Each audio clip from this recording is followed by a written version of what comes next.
Want the reward? Do the damn work. Challenge yourself. Inspire change.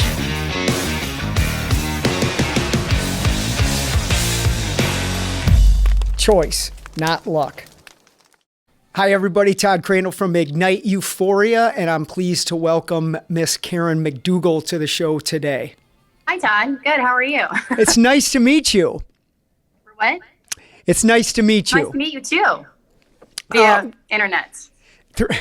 We've been social media friends for a couple years now, and I'm not even quite sure how that even started, but it's nice to finally connect with you on this level. I'm honored you're doing this podcast with me. Well, likewise. Thank you for having me. I appreciate it. It's always nice to go and, help other causes, good causes, and things that help people. And that's exactly what you're doing. So it's good to be here. Well, I appreciate that. So we'll use a little bit of humor. We had some tech issues before we got started, and we both were commenting on how when we were kids, there was only 3 television stations, and we actually had to get up and walk over and change it. So you're giving away our age right now. Is that what you're doing? Yeah, 27 for both of us. 3 TV channels, and you had to go to the TV, stand there, click, click, click until you found a show. Didn't take long with 3 stations, but yeah, that's what we did. So let me ask you this. Why don't we talk about your childhood? What was your childhood like? My childhood was interesting. I'll say it like that. I haven't shared a lot of my childhood.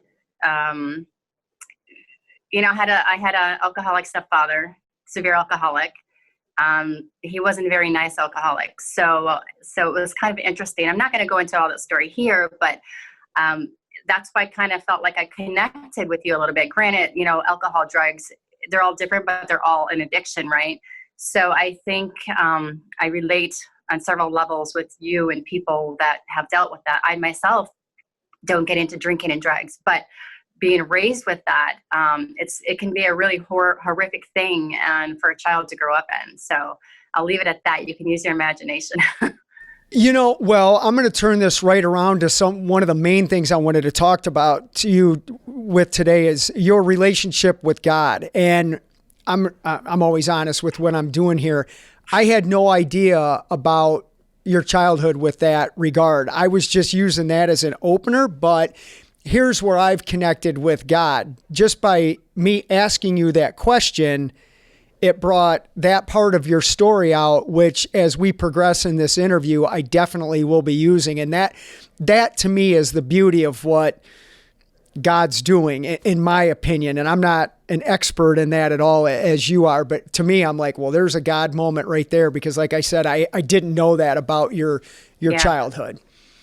I don't share it, and I haven't shared it. One day I'll have a book that's more not about my life per se, but of course you have to incorporate your life stories in order to help other people and heal other people. So that will be segmented into my book, of course. So I do look forward to perhaps my story helping somebody along the line, just like your story is helping. That's the whole point of it, right? You take what has been graciously given and give it back to do it for somebody else. So I do want to ask you this, and again, at Racing for Recovery, we don't get into the nitty gritty of it and stuff. And I certainly don't want to do that to you publicly. I do want to ask you this though. Can you talk about emotionally how those experiences as a child on both sides, will keep it positive and some of the things you've overcome. What are the positive outcomes of having that part of your childhood? And what are some of the things that from overcoming an adversity standpoint that you utilize to overcome with it? Well, if there is a positive, I think the positive is I chose to stay away from all of that. Do I like to drink and have a cocktail every now and then? Of course I do. Have there been times growing up, especially once I moved when I went to college, first time away from home or went to LA where you have a few nights out? Of course there were. But I think the positive for me is I chose not to be a drinker, a partier, a drug person. Have I been around it? Absolutely, I have. And I think also it's shown me how I don't want to live. So I think in choosing my partners, granted, I've had a bad picker, as we all know. I think I've weeded that part out, and I don't even tolerate that in my life. I'm like, gotta go. You may be a great person, but I cannot tolerate that. So I think it's given me structure in that sense. The negative is, I think being with an addict, whether it's a parent, a lover, a spouse, whatever, a sibling, I think it kind of like bottles you up a little bit. I think that it's given me like some emotional challenges because, the alcoholic that I was raised with was very mean, very demeaning, ornery, angry, abusive, not to me per se, physically, but to my family, my mother especially. I saw some horrific abuse. It was horrific. And I think it's caused me to bottle up a lot. And so I'm just in the last 5 years starting to open up and flourish as a person. And I do attribute that to God. And I do give all the glory to God because he's just like a flower. I'm just blooming. I posted something yesterday, like being out in the desert, like a flower in the desert, like desert rose. And that's how I kind of look at myself. I'm like this flower that's just bloomed, and I give it all to God. So I think the negative side is we can bottle things up, and it really affects our relationships with others as we grow. It doesn't allow us to truly love and get love, as you and I kind of discussed briefly. I wasn't able to accept love. I thought just someone being nice to me was love. That was not love. That's terrible. It's not love. I wanted someone and I needed someone to be nice to me because I didn't have that growing up. So it can affect you in so many ways. That's just a scratch on the surface, right? It really is. Very profound. And again, this is exactly why I wanted to have you on here. I love these in-depth, very emotional, but yet rewarding conversations of just looking at adversity and understanding, well, this is really how that affected me, but look what's come from it.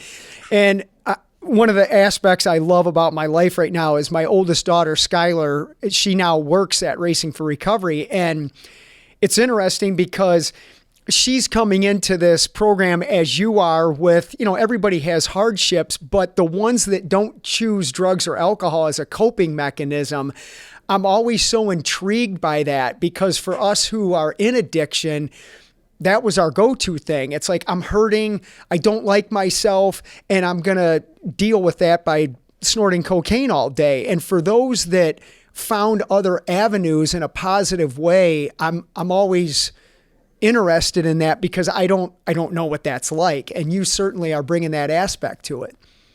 Well, I think we all handle things differently. Your coping mechanism was turning to your addiction, right? My coping mechanism was learning how to tune things out. Like I can tune things out even to this day. I'm really good at doing that. I'm not proud of that, but I'm really good at tuning things out, not allowing it to affect me. Part of my coping mechanism too was just to be accepted by people. And I allowed people to, not physically, of course, but I allowed people to take advantage of me in many ways just because I saw it sometimes. Sometimes I didn't see it. I was just so like, I just need to be accepted and wanted and be treated nice. So I allowed people to abuse me in ways that were non-physical. So we all cope different ways. And that was my coping mechanism. So that to me, that was almost like my addiction. I needed someone to be nice to me. That was my coping. What's it like now? And what I hear you describing, just as you're talking, I see empowerment in you. I see self-respect. I see dignity. I see pride. What's it like to feel that now versus earlier on when you struggled with that? I think it's amazing. I feel like a whole different girl. I'm almost 50, so I'll technically say woman. I'll be 50 in March. So it took me 50 years to get here, but you know what? I'm here. And it doesn't matter how long it takes. It just matters that you got there. I said earlier, we were doing the technical things, baby steps with me, and it's taken me baby steps this whole way.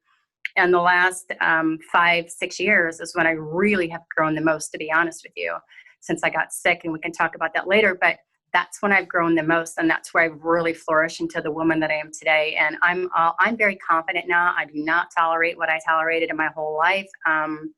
People don't get away with things the way they used to. I'm still sweet and nice and kind and compassionate, yes. But I also know that I cannot tolerate any form of abuse for myself. Like, I'm done with that. Like, no more. My addiction's done. You should do the 2 snaps or whatever, right? That's right. We had a guy in group the other day that did that, and I'm like, oh my God, I don't want to call us old, we'll call it more experienced, but he's our age, and he did the 2 snaps thing, and the younger people were like, what are you guys doing? And I was, oh my God, I was cracking up. Call us wise, Todd. Call us wise. Right. Wisdom. It comes with age, so we're wise. Wise beyond our years.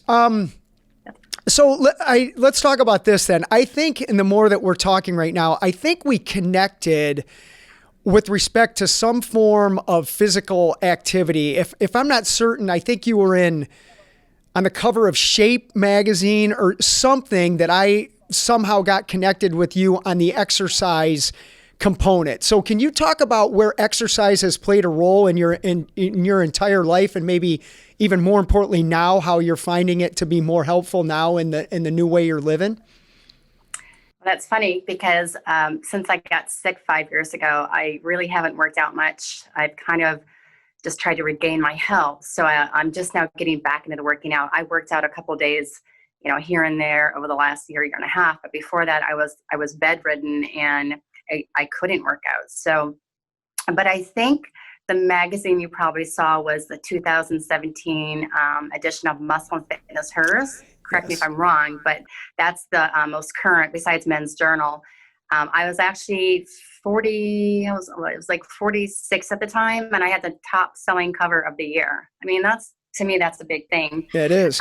But starting to work out, I worked out in college a little bit here and there. You don't really have to work out in college, but, my boyfriend at the time kind of introduced me to working out, and it became a way of life for me. And I actually was one of those girls that was in the gym 5 days a week, for my whole LA career. That was my thing. Of course, in my career, you had to maintain, and I hate to say it, but it was based on our looks, So it was my job, and also something that I truly enjoyed. I'm going to get back into it, but not at that extent. Now I just want to be healthy. It's not about, here I am. Now it's just I just want to be healthy, but working out's a big deal. Well, it's interesting, and we're talking about the same stuff. When you have self-respect and you value self, you're not doing anything. You're not trying to control your eating or your exercise habits or people anymore to try and fix the inside. The inside is healing, and then you're using these things as just a way to enhance what is already going on inside, right? Right. Yeah, I saw your video on I think it's the latest one that you did. I'm not sure the name, but you sent me the link. It was quite inspiring, actually. And, you had said something in there about people look at you like, oh, look, this guy, he's bragging that he's doing marathons or whatever, Ironmans, whatever. I don't know the difference, but I think it was an Ironman. No, you're not bragging about that. And I think it's amazing that you found something to channel whether it's your energy, your thoughts, your emotions, whatever. You move from an addiction and you're channeling it. It's not that you are addicted to that, but that's something that gives you life and happiness. And it's a separate part of what adds to the life you have with your family, your children, your wife, your whatever else you do. That's just another stepping stone into your life, into your world. And I think it's amazing. So that's how I look at it for me. Working out's not end all game all. People you don't work out like you used to. I don't have to. I'm comfortable with myself now. I don't have to be this swimsuit model type girl. I just want to be healthy at this point. Boy, that's the definition of health. And I got to be honest with you, I really appreciate you saying that it's not a new addiction for me, because that's one of those stereotypes I've had to deal with for years. It's, oh, you just traded one addiction for the other. No, it's a new lifestyle, but I understand the question or the comment. It's a new lifestyle. It's a passion. We all have passions. So you put yours into, I'm sure running at some point makes you feel good. I know you don't like the bike. I heard you say that, but the running, the swimming. By the way, how did you float on your back in the water like that and not move a limb? How did you do that? I'm was something holding you up? My goodness, no, that's just, it's wow. Interesting. When they were filming that, I swam almost 6 miles while they were trying to get the right shot, which gosh. You know what that's like, right? But No, I don't swim. So no, I don't. It's stand here and hold that pose or do whatever. So I just laid on my back and floated while the drone was going above me. And that's where they took that picture from. That was amazing. I'm how is he doing that? I can't, I'll float for a second, then I'm I can't do it. So there was actually people underneath me holding me up for an hour like that. No. I wondered. No, just kidding. So you brought this up twice, and I'm glad you did because I want you to talk about it. Talk about how you got sick and the impact of that whole journey, and how you healed, and what's your message to other people that may be going through that. Um, I got really sick. I was sick off and on for many, many years, actually, without knowing the reason. I was known as you are the fittest, healthiest, no, you're the sickest, healthiest person I've ever met. I'm like, Wow. you're right, because I would get sick for 6 weeks at a time, then get healthy for like 4 or 5 weeks. And then I was sick again for 6 weeks at a time. When I say sick, I don't mean like, oh, I have a cold.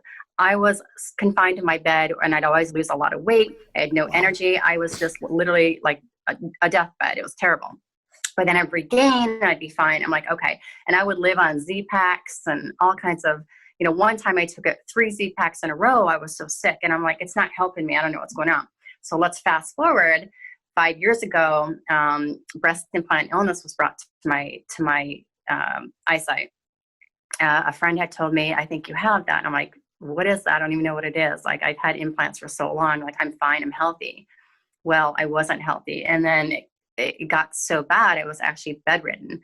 And in that time, I didn't want to get rid of them. I liked them. So that was the old me.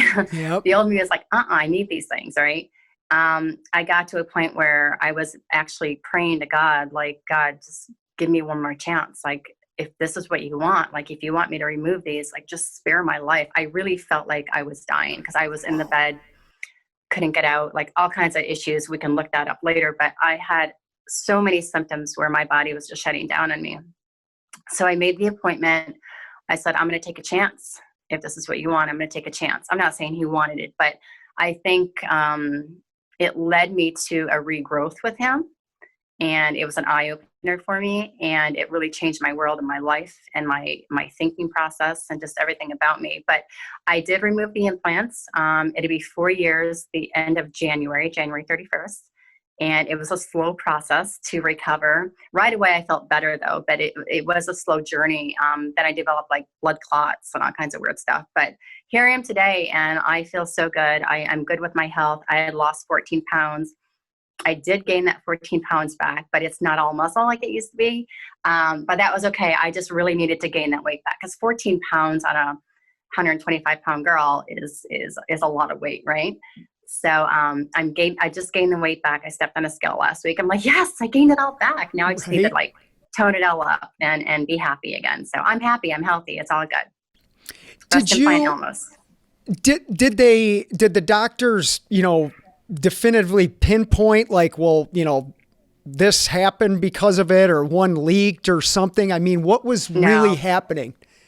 No, there is no test to determine if you have breast implant illness. Basically, it affects your immune system, and it affects a lot of stuff in your body, because each implant bag, whether you have silicone or saline, has over 40 very toxic chemicals in there, and heavy metals. So with all that in there, eventually your body, it just breaks the implant down. Granted, my implants came out looking brand new. Like there was nothing wrong with them, but your body leaches in and out, like the fluids in your body and the chemicals in there.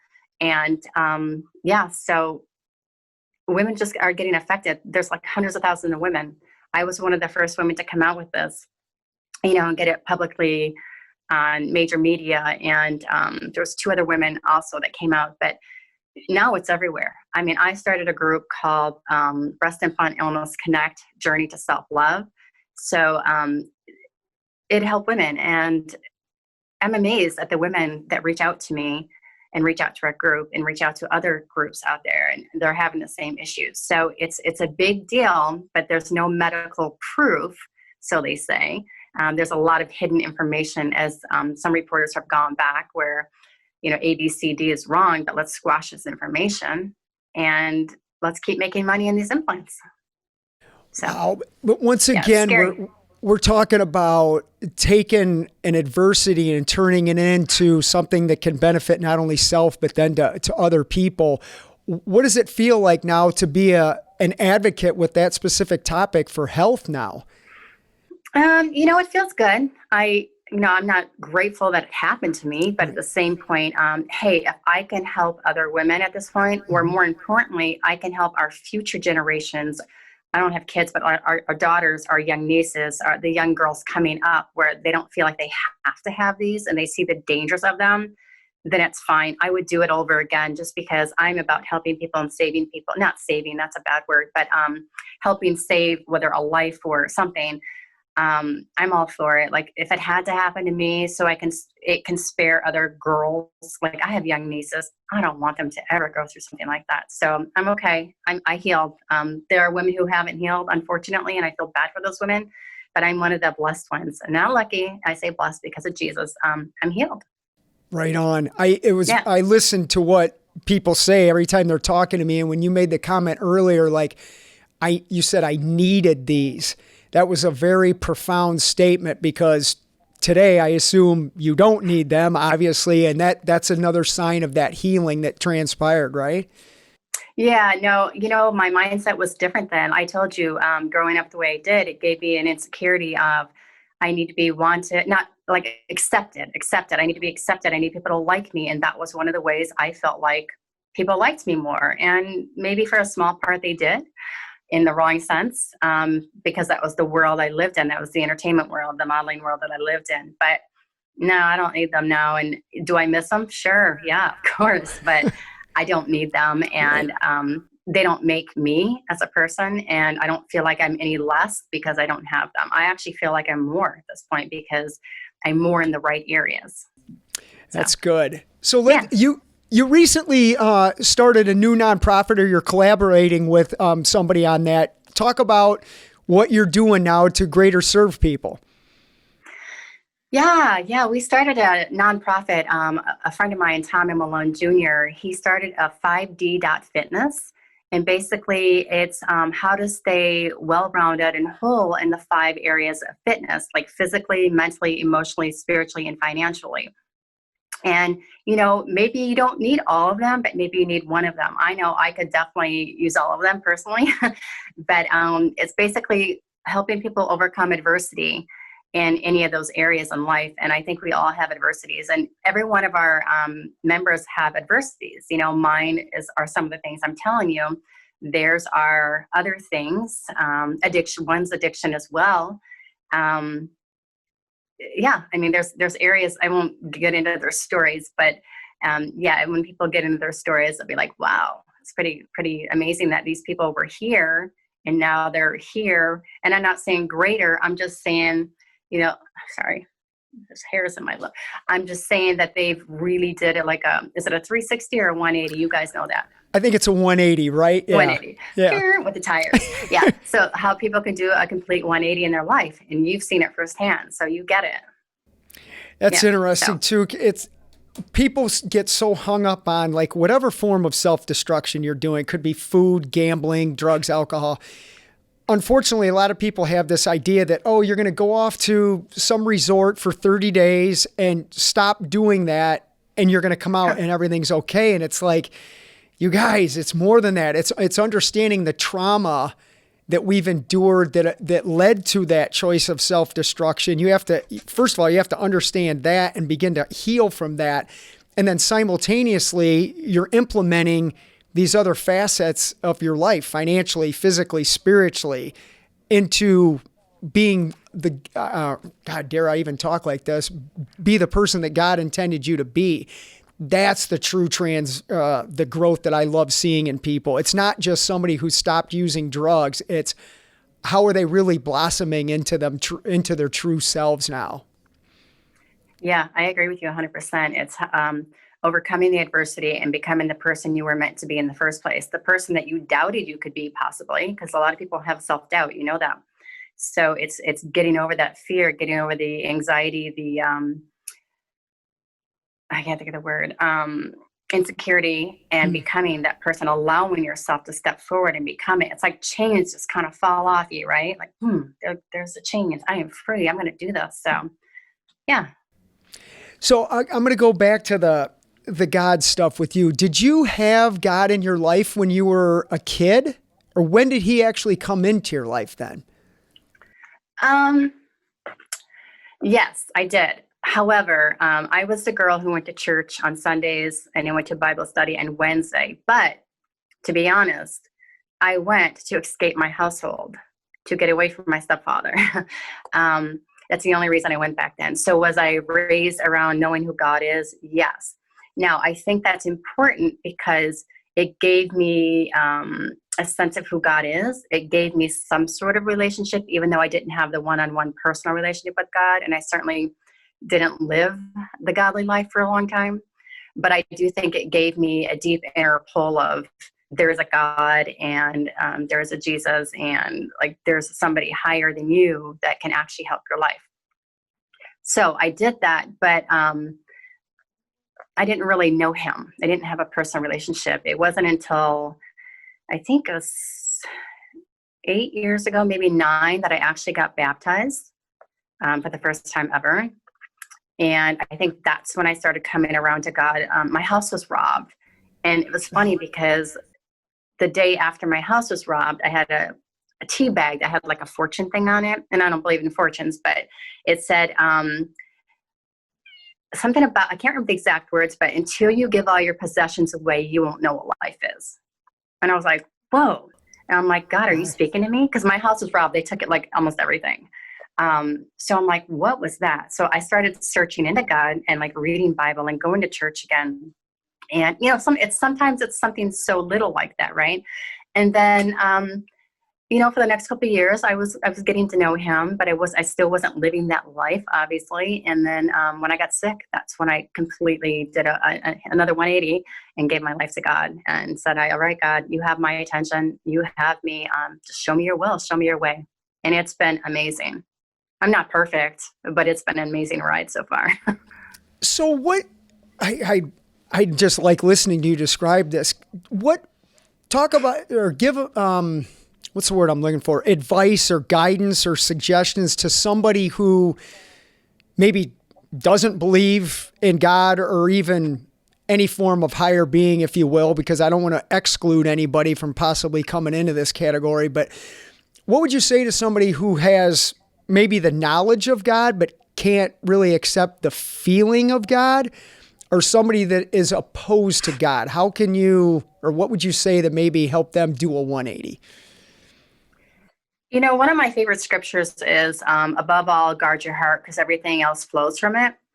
So basically, if you think about your heart, everything comes from it. Your love, your anger, your everything, right? Everything, your insecurities, your compassion, everything kind of flows from your heart. So if you guard your heart and don't let all that bad stuff in, but you let the good stuff flow up.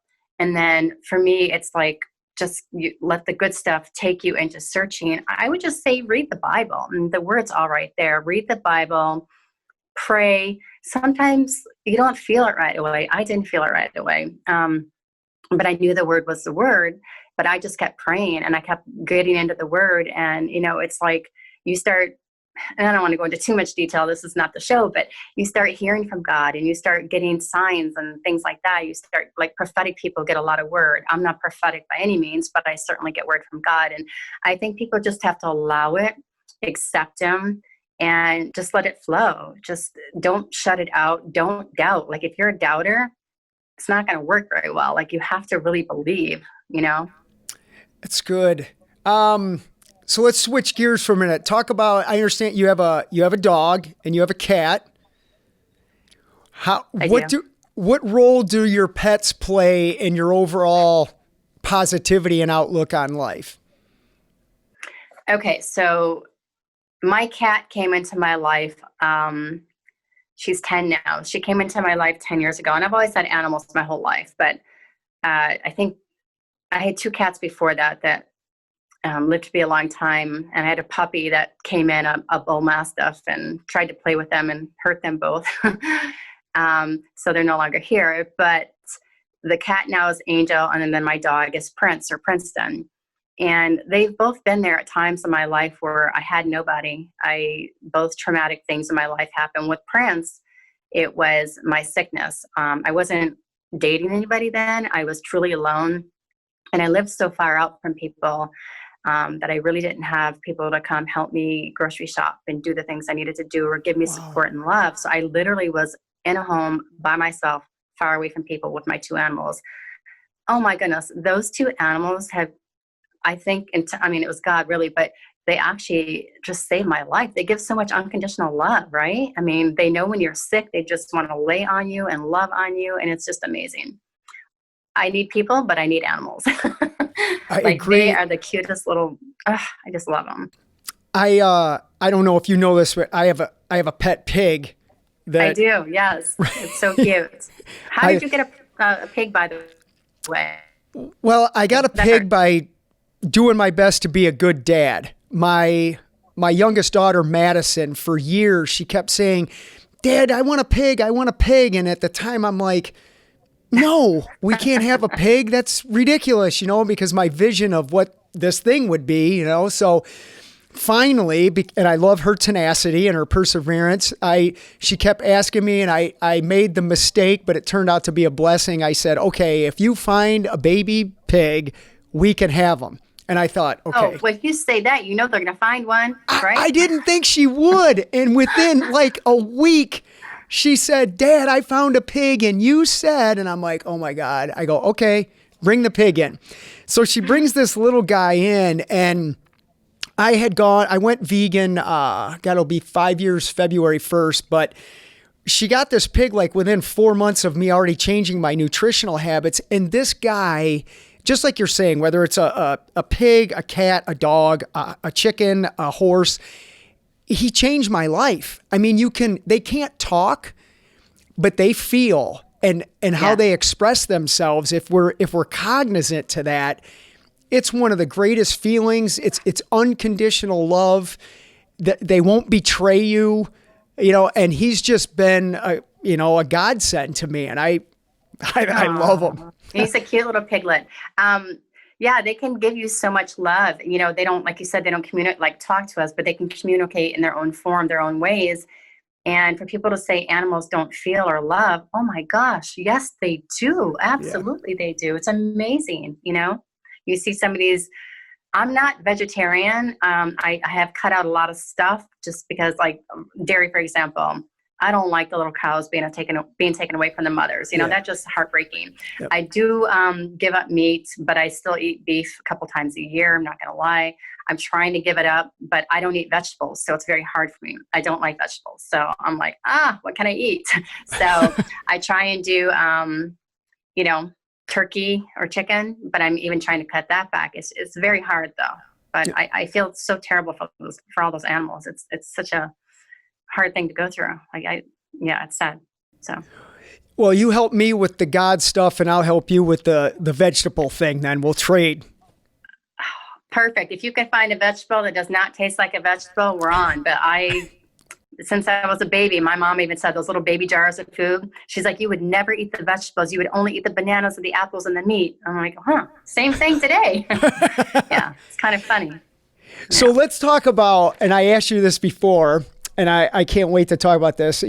I asked you about your favorite movies, and you brought up Grease and The Notebook, which are two awesome movies. Talk about how, because Grease was, again, we're showing our experience and our wisdom, right? That was a while ago, but what did you think of that movie as a kid? Because it was awesome, and I still like it today. What did that do for you?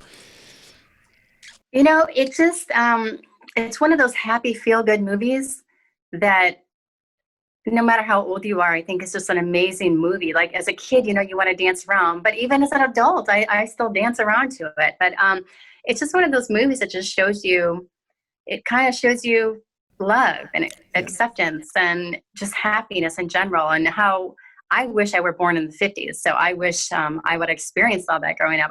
We had different lives growing up, but still good, right? As far as that goes. But I just love the innocence back then, especially of Sandra D. I love the innocence in it. It's just really sweet how a really sweet girl can get this, what do you call him? A stud guy that's like hardcore, right?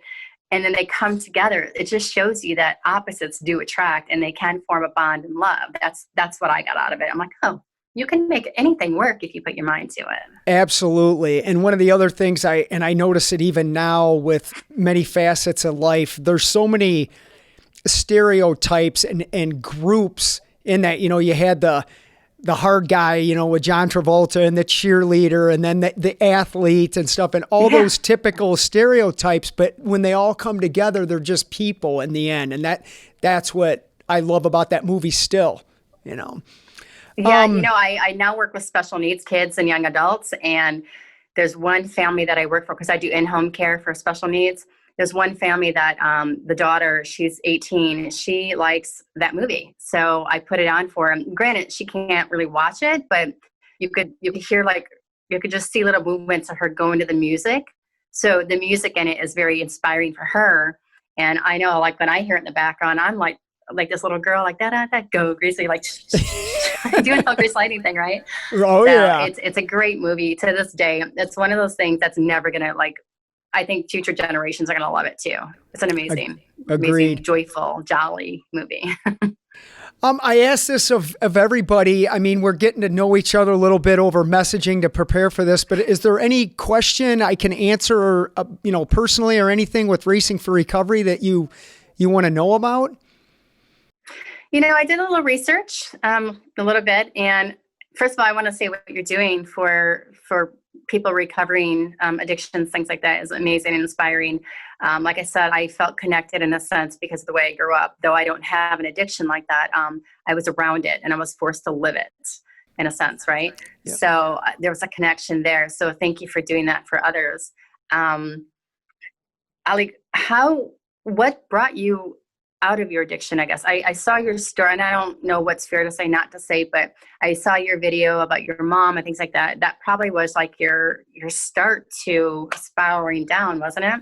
Yeah, boy, good question. Yeah, and you can ask anything. I'm always looking for the question that I've never gotten before, and again, and that's why it's such a pleasure to talk to you about some of this stuff. I truly believe that on April 15th of 1993, when I got arrested for my third drunk driving charge, which turned out to be the best day of my life, I think two people ask me all the time, well, what happened? And I believe that I got a gift from God and my mom that just basically said, stop.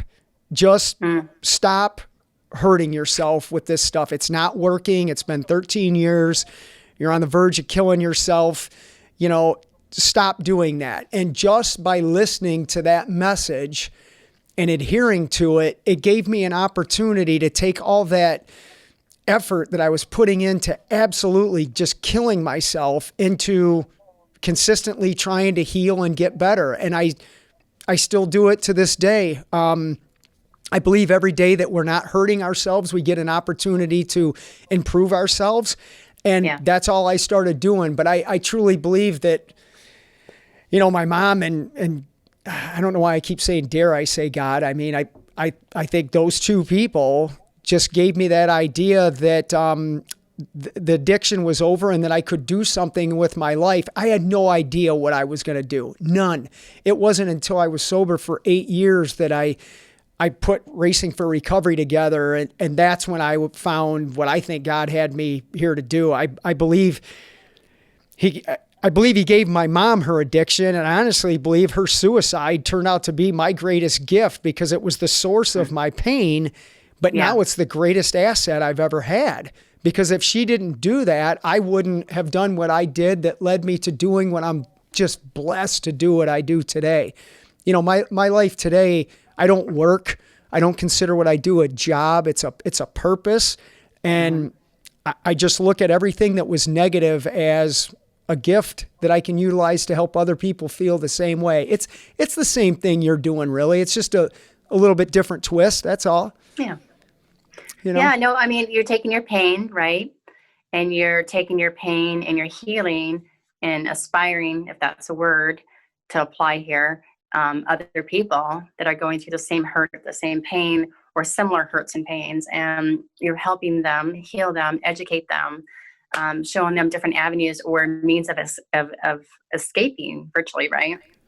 So, I'm sure you can relate to this too, Karen, and like the comparison. When people do it all the time. Oh, she's better looking because her hair's long, or he's better looking or better than me because he has more money or whatever. And to me, when you can relate to people, you haven't had a drug addiction. I have, but I can relate to the pain from what drugs do, regardless if you were taking them or were a victim because of someone else taking them.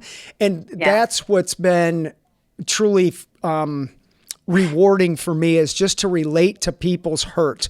How does that hurt feel?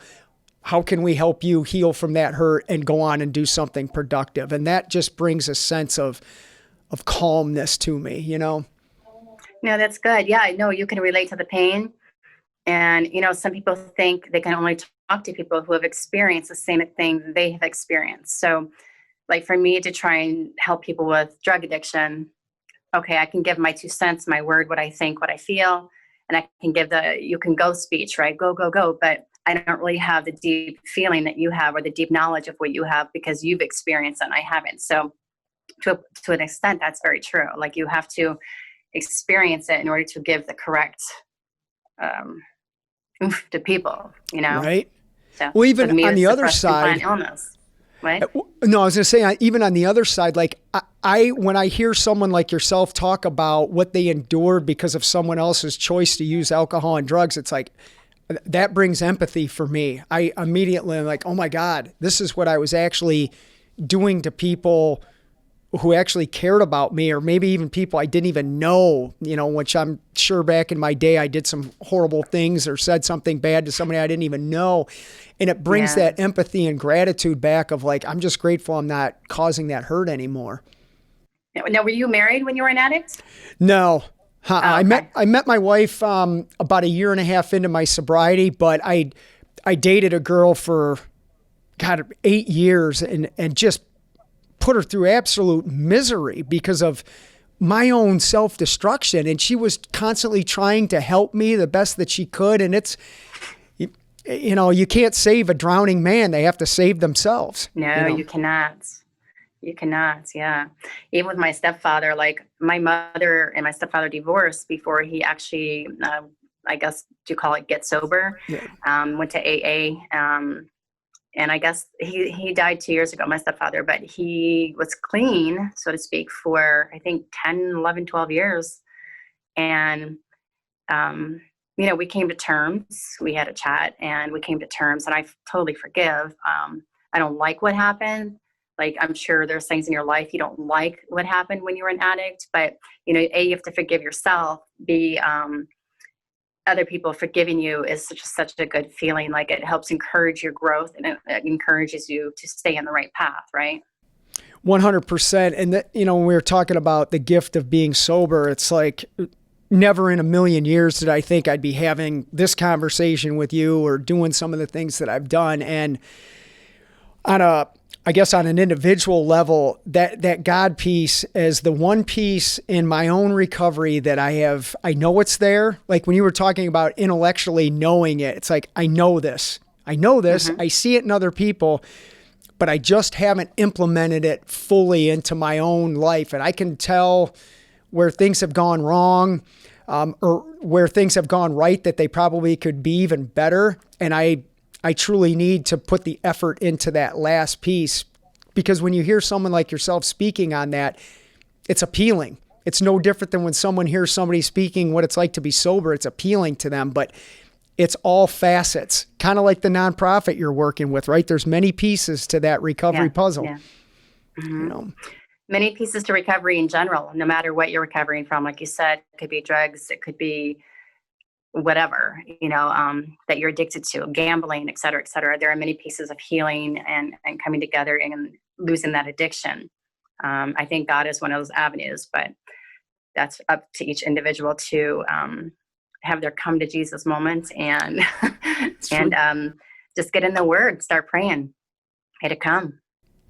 So before we close, is there any websites or phone numbers or anything you want to give out so our listeners can follow you and check out your nonprofit and all that stuff? My phone number is, no, I'm just kidding. Yeah, there's 5D Fitness. It's actually 5d.fitness, but the website is either that or 5dfitness.org. There's also KarenMcDougal.com, which is my personal website. Excuse me. And on there, obviously, I don't do risque pictures, all that kind of stuff anymore. Like I have a few covers up there, but it's predominantly things that pertain to my lifestyle now. I've written articles on health and fitness for other magazines. Some of those are on there, and the breast implant illness stuff is on there. But if you're going to go there for swimsuit pictures, not the place to go. What else do I have? I think that's it right now. Just the 5D Fitness is going to be a good thing. We're just getting it started right now. So it's a nonprofit. So we're building it. And, with nonprofits, you get donations, and donations help you further and further and further. So right now we're in the process of just the beginning stages of building and getting donations and expanding. Eventually there's going to be a lot of content, and it's going to be a great thing and help a lot of people. So that's what I'm focusing on now. Awesome. Well, we'll make sure that we put all those links on the podcast when it comes out. And I know someone who's been running a nonprofit. I'm proud to say this, for over 20 years now. It's a lot of hard work, as you know, but it's worth it. It's totally worth it, just to consistently keep at it, because people benefit from the work you're going to be doing. So kudos to you. Oh, thank you. Yeah, it's a lot of work, but it's a lot of reward if you look at it that way. Even me working with the special needs, people are like, how can you do it? It's a lot of work. It's this, it's that. I'm like, it is all of that, but it's so rewarding, because you're giving back. And, for me, it's like I see growth and I see changes and how these kids and young adults, react to you, or maybe something new they did. You're like, oh my gosh, like they just did this, it's so rewarding because, you're giving back, and giving back is where it's at. So just keep giving back, just like what you're doing, keep giving back. That's great. Well, listen, I want to thank you very much for coming on this. It was great talking to you, and I wish you all the best. And if you ever need anything from me or Racing for Recovery with the work you're doing, just ask. We might do that once we get going a little bit. There's probably a spot for you if you don't mind. Anytime.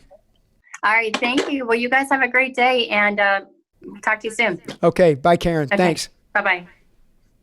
Thanks for tuning in to another awesome episode of Ignite Euphoria. If you have yourself or a loved one who's battling any form of self-destruction, please check out racingforrecovery.org. As usual, I don't like saying this, but please subscribe to the Ignite Euphoria podcast on YouTube and all the other platforms it's on, and get this message out to other people. Have an awesome day, and we'll see you soon.